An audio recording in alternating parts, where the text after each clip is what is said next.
دنیا کے قدیم دیوقامت درخت مر کیوں رہے ہیں؟ BBC science. سن 2005 میں شمالی امریکہ کی ریاست مونٹانا کی راکی ماؤنٹینز نامی خطے میں میرے ذاتی 15 ایکڑ پر محیط جنگل پر کئی صدیوں پرانے صنوبر کے درخت اچانک سوکھ گئے۔ مجھے جلد ہی پتہ چل گیا کہ انہیں بیٹل لگ گئی تھی۔ بیٹل ایک مخصوص قسم کا ایک مہلک کیڑا ہے جس کا سائز پینسل کے کونے پر لگی ربڑ کے برابر ہوتا ہے، اور یہ کیڑا درخت کے سوراخوں میں رہتا ہے۔ اگلے سال سوکھنے والے درخت کی تعداد میں تیزی سے اضافہ ہوا۔ جب میں نے اپنے چاروں طرف ان اونچی پلک بوس درخت کو مرتے دیکھا اور ان کے بچاؤ کے لیے کچھ نہ کر سکا تو خود کو بہت بے بس اور غمگین محسوس کیا۔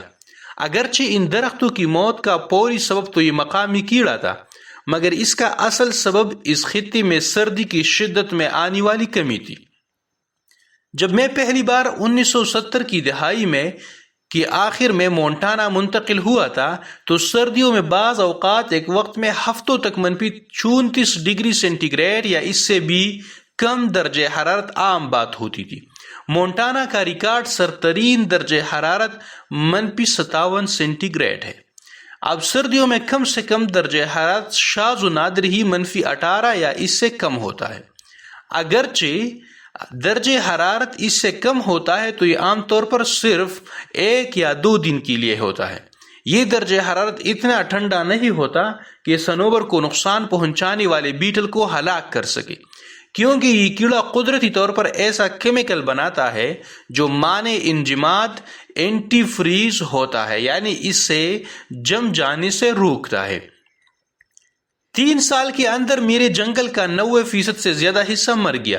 ہم نے درختوں کو کاٹنے کے لیے لکڑہاروں کی خدمات حاصل کی اور انہیں ایک فیکٹری میں لے جایا گیا جہاں انہیں گودا بنا کر گتے میں تبدیل کر دیا گیا، لیکن ایسی تباہی صرف ہمارے ہاں ہی نہیں ہوئی۔ پورے مغربی شمالی امریکہ میں درخت مر رہے تھے۔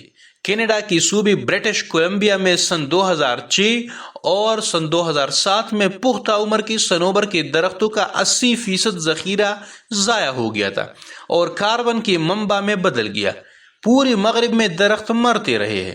چند سال پہلے کیلیفورنیا میں 12 کروڑ 90 لاکھ درخت مر گئے۔ اپنے جنگل کو مرتے ہوئے دیکھنے کے بعد کے تجربے نے مجھے مونٹانا اور عالمی سطح پر درختوں کے ساتھ کیا ہو رہا ہے اس کے بارے میں جاننے کے لیے ایک نئی دلچسپی پیدا ہوئی۔ میں نے درختوں اور جنگلات کی زندگی اور اموات کے بارے میں اب 2 دہائیوں پر محیط تحقیق شروع کی۔ درخت ہمارے پانی کو صاف کرتے ہیں، ہماری آب و ہوا پر اثر انداز ہوتے ہیں، عمارتی لکڑی فراہم کرتے ہیں اور ہمارے لیے خوراک اور بہت سے جانوروں کو جنہیں ہم کھاتے ہیں ان کی خوراک کا ذریعہ ہوتا ہے۔ مگر ہم اپنی دنیا میں ان کے کردار کے بارے میں حیران کن طور پر بہت کم علم رکھتے ہیں۔ ہمارے پاس درختوں کی جینیات کے بارے میں بھی معلومات کی کمی ہے، خاص طور پر کئی صدیوں سے لکڑی کے لیے عملی طور پر سب سے بڑی، سب سے مضبوط درختوں کو کاٹنے کی جینیاتی معلومات کی ذخیرے، جین پول اور اثرات کے بارے میں معلومات تو نہ ہونے کے برابر ہے، اور ہم بنیادی طور پر اس بارے میں بھی کوئی علم نہیں رکھتے کہ وہ درخت جو بچ گئے ہیں اور وہ ایک گرم اور خشک دنیا میں کیسے زندہ رہیں گے۔ تاہم چند سال میں سائنسدانوں نے قدیم درختوں کی جینیات کی اہمیت کو دریافت کرنا شروع کر دیا ہے۔ بڑھتے ہوئے شواہد سے ظاہر ہوتا ہے کہ یہ نئی معلومات زمین کے جنگلات کے مستقبل میں ایک اہم کردار ادا کریں گی۔ یہ تحقیق درختوں کی شوقین افراد کے گروپ کی کوشش سے ان میں سے سب سے بڑے درختوں کی جینیات کی کلوننگ کر کے ان کی قدیم DNA کو محفوظ بناتی ہے۔ اس کلوننگ کو زندہ لائبریریا کہا جا رہا ہے۔ کریگ ڈی ایلن نے اپنے پیشے کا بیشتر حصہ جنگل کی موت کی تحقیق پر صرف کیا ہے۔ کلائمیٹ چینج سے درخت کیسے مر رہے ہیں یہ سمجھنے کی خواہش کی وجہ سے انہیں ٹری کورونز، درخت کو غیر طبیعی موت کی تحقیق کرنے والا، کہا جاتا ہے۔ حال ہی میں یو ایس جیولوجیکل سروے سے ریٹائر ہونے کے باوجود وہ اب دنیا کے جنگلات کے بحران پر تحقیق کرنے اور نیو میکسیکو یونیورسٹی میں ماحولیات کی ایسوسیٹ پروفیسر کے طور پر کام کرنے میں پہلے سے زیادہ مصروف ہے۔ اب سے برسوں پہلے میں نے ان کے ساتھ سانتا فی کے آس پاس کے پرسکون خطے میں مرتے ہوئے پینیون پائن صنوبر کی خاص قسم کی جنگلات میں مرجائے ہوئے اور خشک درختوں پر تحقیقات کی تھی جو طویل خشک سالی اور گرمی کی وجہ سے تباہ ہو گئی تھی۔ جب میں حال ہی میں ان سے دوبارہ ملا تو انہوں نے مجھے بتایا کہ عالمی سطح پر جنگلات کے خاتمے میں تیزی آ رہی ہے۔ ایلن محققین کی ایک چھوٹے سے گروپ میں سے ایک ہے جو پوری توجہ سے اس سوال کا جواب تلاش کر رہا ہے کہ آب و ہوا میں تبدیلی عالمی سطح پر قدیم جنگلات پر کون سے اثرات مرتب کر رہی ہے، ایسے جنگلات جو کم سے کم صدیوں پرانے ہیں، جنہیں ہم جانتے ہیں اور انہیں پسند کرتے ہیں۔ انہوں نے یہ دریافت کیا کہ کلائمیٹ چینج کی وجہ سے مستقبل میں بڑے پیمانے پر ہونے والی خشک سالیوں کے خطے کی جنگلات پر تباہ کن اثرات مرتب ہوں گے۔ مسئلے کی جڑ یہ ہے کہ جب ہوا کا درجہ حرارت بتدریج بڑھتا ہے تو قدرتی ماحول کی پانی روک لینے کی صلاحیت تیزی سے بڑھ رہی ہے۔ اس کا مطلب ہے کہ ماحول ایک خطرناک رفتار سے پانی روک کر اس کی قلت میں اضافہ کر رہا ہے، اور یہ خشک سالی مٹی، درختوں اور دیگر پودوں کو پانی کی مقدار سے محروم کر رہی ہے۔ آسٹریلیا کی ایک تحقیقی ٹیم کے ذریعے سن 2012 میں شائع ہونے والی دوسری تحقیق میں پانی کی بہاؤ کے دباؤ کے بارے میں ڈیٹا اکٹھا کیا گیا، یعنی درختوں کی سینکڑوں اقسام میں وہ شریان جن کے ذریعے پانی ان کے اندر جڑوں سے چوٹی تک پہنچتا ہے، اس کے بارے میں ڈیٹا۔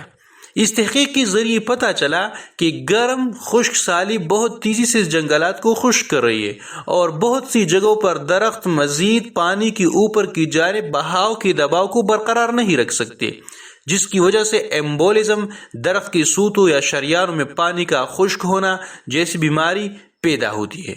تیسری بات یہ کہ سن 2015 کی ایک تحقیق ہے جو دنیا بھر میں خشک سالی کی وجہ سے درختوں کے مستقبل کے لیے سنگین خطرے کی نشاندہی کر رہی ہے۔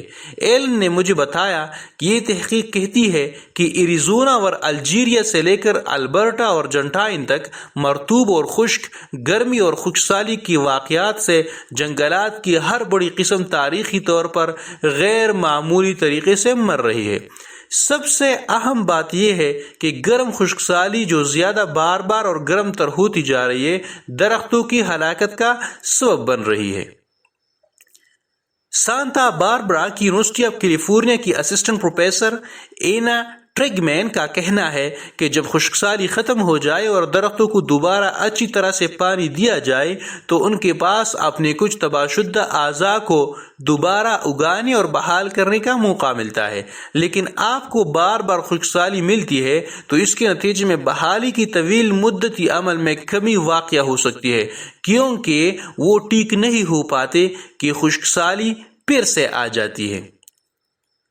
یہ ایک مسئلہ ہے کیونکہ یہ نہ صرف بڑے، پرانے اور خوفزدہ ہے، بلکہ وہ کاربن کو ذخیرہ کرنے کے لیے بھی اہم ہے تاکہ دنیا کو تیزی سے گرم ہونے سے روکا جا سکے۔ ایک جنگل کے بڑے بڑے درختوں کا 1% ذخیرہ جنگل کے کل کاربن کے 50% کو قابو میں رکھتا ہے۔ درختوں کا یہ خوفناک مستقبل ایسے حالات میں درپیش ہے جب ان کے بارے میں ہم ابھی بنیادی چیزیں سیکھ رہے ہیں۔